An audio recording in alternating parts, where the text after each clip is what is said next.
Chaps, welcome back to SG MMA, and it's that time again. It's time to look forward into 2025, and I'm going to give you my 10 fight wish list of matchups that we just have to see in the next year. Let's get into it. We shall get the elephant in the room out of the way as quickly as possible. Jon Jones versus Tom Aspinall for the undisputed heavyweight championship of the world must take place in 2025. Now, I can't recognise Jones as a pound for pound number one at the moment based on what he's done. I know Dana White will tell you different. You just can't. I mean, if you look at the other people in that conversation at the moment, Islam, he took out Charles Oliveira. He beat the then pound for pound number one Alexander Volkanovski twice back to back in the same year. I mean, Ilia Topuria, Volkanovski and Holloway in back to back fights. And Alex, I mean, just the strength of the schedule of the man since arriving in the UFC. I can't put Jones ahead of any of those people in the pound for pound list. With one win over a decent contender in Silgan and a 42-year-old very inactive Stipe, I just can't. How can you be recognised as a reigning champion over a division when you won't fight your number one contender? It's just the way combat sports work. As the champion, you got to turn away contenders. It's just the way the sport works. I mean, it's at a point now where if Jones does finally get his finger out of his arsehole and fight Aspinall and win, that's, in my opinion, that's the best win of his entire career. I know that might sound a little bit over the top if you look at the legends he's fought, and he has beat a lot of great fighters, but in terms of in the prime of their career, maximum danger, everything on the line, the heavyweight title on the line. If he can go out there and finish Tom Aspinall, it would be the biggest win of his career, 100%. He avoided Ngannou like the plague and he got away with that one. He can't get away with another one. Now, I'm going to be really honest with you people. I think Jones would have beaten Ngannou. I think he would have been a bit too slick for him. But Aspinall, not just because I'm British, as you guys like to say, he's got a really, really big task on his hands. And we've got to see it in terms of the movement of the weight class. For Jones's legacy, for Aspinall's legacy, he deserves the opportunity to try and take that scalp. So we just got to see it, man. It has to happen. Next up, I'm going to talk about Mr. Conor McGregor. Again, I'm going to get him out of the way early. We need to see Conor McGregor against literally anybody. Anyone. Put anybody in there. Fucking Tim Means, Matt Brown, I don't know, Matt Serra. I don't care. I'm sick of it, man. I'm not even interested anymore. Just get his fight out of the way, let him lose again, and then he can fuck off, right? I used to be a massive fan of the guy, like all of us did. But he's pissing me off now. Just fight somebody, man. Don't care who it is at this point. Chandler, fucking Holloway, Hooker, Gaethje, Dustin Poirier, a returning Jorge Masvidal. Don't care, any of them. If you ask me if I had to give you a name that I would preferably want to see him fight, just bring Diaz back and have the trilogy at welterweight. It's just, I mean, it's a fight that I've always said will happen. There will be a time where the stars align and that fight will happen again and we will get the third fight of him and Diaz. Just do it now. Just sign Nate on a one-fight deal and pay him enough. Maybe do it in Ireland, if not Vegas or even in MSG in November next year. Just get in the octagon, Conor, please. Right, chaps, let's talk about women's MMA. I know a lot of you don't like it when I talk about women's MMA, but there is one fight that I think if it was made, it would be one of the most hyped up women's MMA fights that's ever been made, and for me it would be the one that I would be most excited for out of any that have ever been made in the past. Let's have a super fight, champion versus champion, Valentina Shevchenko against Zhang Weili. I've been banging to this fight for a long period of time, chaps. I just think, if you think about the overall kind of physicality of Zhang Weili, would she be able to bring that up 10 pounds and use it as a weapon against a much more technical athlete in Valentina? I think it's fascinating, I really do. So I say that in the first part of 2025, Valentina has to first take care of Manon Fiorot, who has earned that opportunity. I think we can all agree with that. And Zhang Weili needs to beat Averna Jandiroba, or maybe even a rematch with Zhao Nan after her great performance in Macau, or Tatiana Suarez if she can get healthy. They both need one more title defence, and then the back end of next year, you make this fight. Because they're not getting any younger, either of them. I think it's one of those that has to happen before it can't happen, if you know what I mean. I believe the only champ fight in UFC and women's MMA history, I believe, was Cyborg against Nunes. There may have been another one, but I think that was the only one. I don't know why. I think this is the one that you make as well. I'm not as interested in another bantamweight fight for Valentina, not particularly. Not now she's got the belt back at flyweight. I think Zhang Weili moving up to her is the one to make. Now, chaps, in this next entry, I'm going to move down the rankings a little bit and I'm going to talk about a middleweight fight that wouldn't have implications on the title, but would be an absolute scrappy war. It would be brilliant. I'm talking about Paulo Costa and Gregory Rodriguez. Since he beat Yoel at UFC 241, the only win that Paulo Costa has had was Luke Rockhold, who was very old and retired straight after. And he's ranked number 10 or number 11, I believe. I mean, recently there has been rumblings of a fight between Gregory and Jared Cannonier. I think that would be a step too far, too early for Gregory Rodriguez. I'm not saying I don't think he can win the fight. I think he definitely could, but like he had a couple of setbacks. He has won his last 3 and looked very, very good. But the all-Brazilian matchup as the co-main event of a fight night in Brazil or on the pay-per-view of a Brazilian pay-per-view, sign me up, honest to God. They are similar in a lot of ways. They both heavily rely on their complete and utter brute force. They're massive middleweights, the pair of them. And I just think, why not? I don't think Paulo Costa deserves a ranked opponent of any kind. And I think Robocop would be an interesting matchup for him. If this doesn't happen, I think this is the only fight in middleweight that I want to see Paulo Costa in. If this doesn't happen, up you go, up into 205. And if he goes up to 205 pounds, there are some options up there for him. I really do believe that. Maybe a Volkan Oezdemir, or the winner of a Reyes Anthony Smith. Maybe. If he stays at 185, it's got to be Robocop. We're going to move back up into fights that have massive title implications. Even a title fight at featherweight. Ilia Topuria against Diego Lopez. Now, I was expecting Volkanovski versus Lopez on the UFC 312 card in February. That has not come to fruition. That will not happen. Lopez is looking likely to headline against Emmett in Mexico in March. Why Josh Emmett? Not particularly sure. I don't really like the matchup. I think Emmett is at least a couple of rungs further down the ladder than Lopez, but I don't think he'd have much of a problem with Josh Emmett. And I think Ilia will beat Volkanovski in their rematch, which is all but confirmed now. I can't explain to you, beautiful people, how much I am now a fan of Mr. Diego Lopez. I loved him even from the start. The late notice against Movsar Evloev looked really, really good, held his own. I thought, let's see what this guy can do. We've had situations like that before, though, like when Lando Venata fought Tony Ferguson and looked really good. You think, all right, let's have a look at this guy, and nothing came of it. Lopez has taken it and ran with it. Now, I am not going to sit here and say that I think that he would beat Ilia Topuria, because I don't think he would, but I think the strength of the schedule of Lopez, the people he's beaten, if he can add a contender like Josh Emmett, for me, he's already clear number 1 contender, but if he can add Emmett, then you're looking at sort of late summer, autumn kind of time, September-ish, Ilia Topuria against Lopez for the featherweight title. And it would be fun. Like I said, I'd definitely go with Ilia to win, but I think Lopez has earned that shot. And I think we've got to see it next year. Right, chaps. Again, another fight that a lot of people have been talking about, including me as well, for a period of time. Jose Aldo against Dominic Cruz. Now, everybody loves these kind of fights. They don't come around very often when you've got two aging legends in similar spots in their careers. Very much at the very end. And we know that Cruz has only got one left. He's made that public. Aldo Cruz is the one to make. And if anybody disagrees with that, they're fucking wrong, right? If anybody says that I'm wrong here, right, you're all muppets. I'm telling you that right now.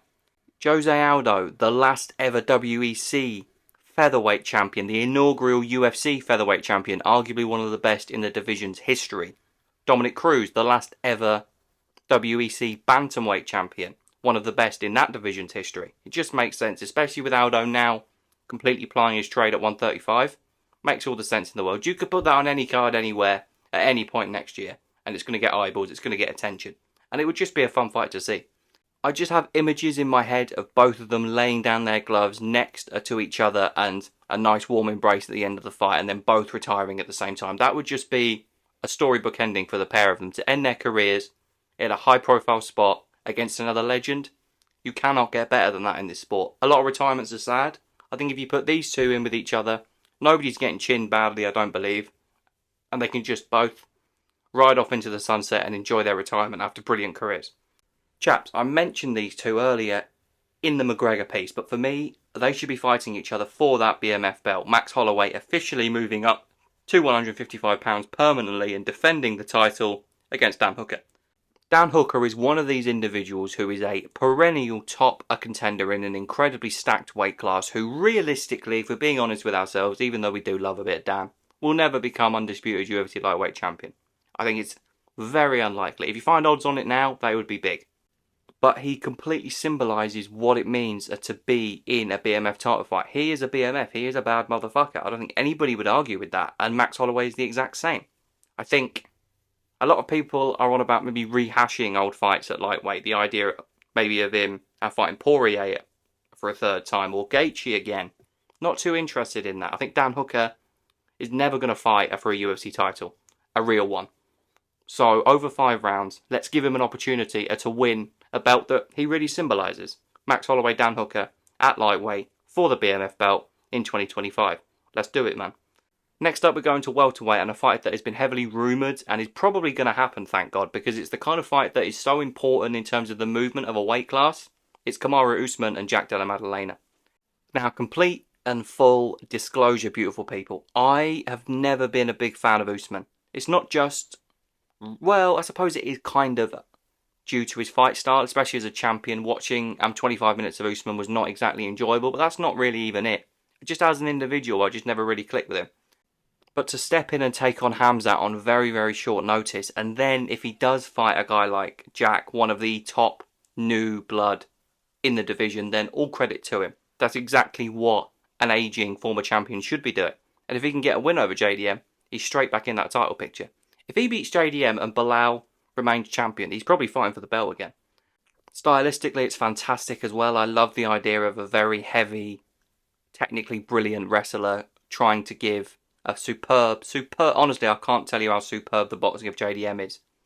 Those kind of matchup of styles are always interesting for me. I'm a boxing guy, first and foremost, so the idea of a quintessential striker versus grappler is really intriguing for me. And I think Usman has got very good striking. His jabs are brilliant. And that area of his game has been massively improved due to his work with Trevor Whitman now. I just think it's one of those kind of old guard against new blood fights that happens all over a weight class, right at the top, in the middle, at the very bottom. It happens so many times at so many different levels. But in terms of the landscape of the sport at the moment, this is one of the ones that I'd be most interested to see, both as a stylistic standpoint, and I mean, like, as much as the kind of the aura of Usman has diminished a little bit over the last kind of couple of years, if he can beat JDM, he is straight back in that title picture. And I think Usman against Bilal is a good grappling matchup, so I wouldn't mind seeing that. But JDM, oh, you don't want to get hit with anything off of him, especially that left hook to the body. It's nasty. But yeah, Usman JDM, we got to see it. And I think we probably will as well. Right, lads, next up, a very, very important one. I'm going to do Tony Ferguson against absolutely nobody. 0 individuals, right? I don't want him to fight anybody. I don't want him to fight his cat over mealtime. I don't want him to fight anybody. I don't want him to fight Clay Guida or Jim Miller or Jorge Masvidal or anybody. Or a returning cat. I don't care. Right? It's done. He's finished. He's over. He was never the best MMA fighter. He was just durable and crazy. He's not durable anymore. He's still nutty, but he doesn't have the ability and the flexibility and the dexterity to do things he used to do anymore. Stop giving him brain damage, because he might do something a bit stupid. If you know what I mean. He's that kind of guy. Literally, I'm going to say that Tony Ferguson against nobody. Just retire, start an organisation about, I don't know, what the fuck is Tony Ferguson passionate? I don't know. Bloody, I don't know, baseballs. Yeah? Just make a baseball company, right? Make your own baseballs, okay? Stop fighting, right? You don't need any more brain damage. You've already had enough, okay? Do not give Tony Ferguson a fight, Dana, please. Just leave him. Let him retire, okay? I've mentioned him a couple of times, people. I'm going to finish by matchmaking Jorge Masvidal's return into the UFC. Now, I don't really want to see him in MMA again, to be honest. I think the perfect fight for Masvidal would have been a BKFC fight against Mike Perry, or potentially a rematch in boxing with Darren Till, but Till's a big dude now. I'm not sure if I'd have liked that much either, but he's coming back into the UFC octagon, so who do you give him? Maybe Conor, but for a number of reasons that looks like it will never happen, which is fine. You know, I don't particularly think we need to see a Conor Masvidal, but it would be interesting all the same. I mean, potentially, Jim Miller wants one more. I think him against Masvidal, they're 2 recognisable names. I definitely think Miller would be up for that. Masvidal, I'm not too sure he would like the idea of a Jim Miller matchup, but I don't think that's a bad one at 170, to be honest. For me, I would like to keep him separate from the... I think, in my opinion, we keep him separate from the top guys at welterweight. I don't want to see him fight a Carlos Prates or an Ian Gary if he loses, or anybody like that. Or Sean Brady, no thank you. Nothing like that. Leon Edwards is one that has been mentioned a hell of a lot, and I don't particularly mind it. I know I've just completely gone back on the idea of him staying away from the top guys, but there's backstory there. There's 3-piece in the soda and the brawl, obviously massive part of the build-up. It would be fun, but Leon's had that Nate Diaz fight before he became world champion, and Jorge's had a grudge match with Covington not too long ago. So for me, Leon should stay in his lane, which is one fight away from trying to regain that welterweight title, and Jorge should stay in his, really. And I think the guy in his lane, the one that I'm going to pick, is Kevin Holland. Kevin Holland is fighting Renier de Ridder at UFC 311, recently announced, and the result of that is completely irrelevant into him fighting Masvidal for me. They had a little bit of a ding-dong UFC 287 fight week, which was Jorge's last outing in the UFC. He fought Burns. I believe that was Oleksiejczuk that week for Holland. I think it was Oleksiejczuk. It may not have been. I think it was, though. Either way. Yeah, they had a bit of needle, a little bit of a back and forth, but not that much of one, because obviously they were fighting other people. I really liked the matchup a lot. I really do. I think the best place for Kevin Holland is welterweight, but I think he's also at a point now where he's okay with going up and down and just kind of taking interesting fights, which is fine. I love a bit of Kevin Holland. I love how if there's ever a decent matchup on a pay-per-view that has a guy fall out, Holland's always there. He's always there, and you need people like that in a sport like this.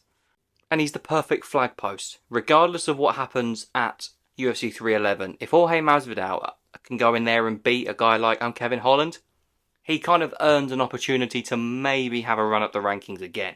If he can't beat a Kevin Holland, then this whole kind of a return thing ends very, very quickly. But yeah, Jorge Masvidal against Mr. Kevin Holland. Great build-up. Really fun matchup as well. Let's see it, man. And chaps, that will wrap us up for my 10-fight UFC wish list for 2025. Let me know what you think about these matchups and any other fights that you would love to see next year. Again, as I've just said, do let me know. Enjoy the fights this weekend, UFC 310. It goes down in Las Vegas. Alejandro Pantoja against Kaya Sakula. Ian Machado Garry against Shavkat Rakhmonov. And some other great fights on the card as well. Enjoy those, and I'll see you next week.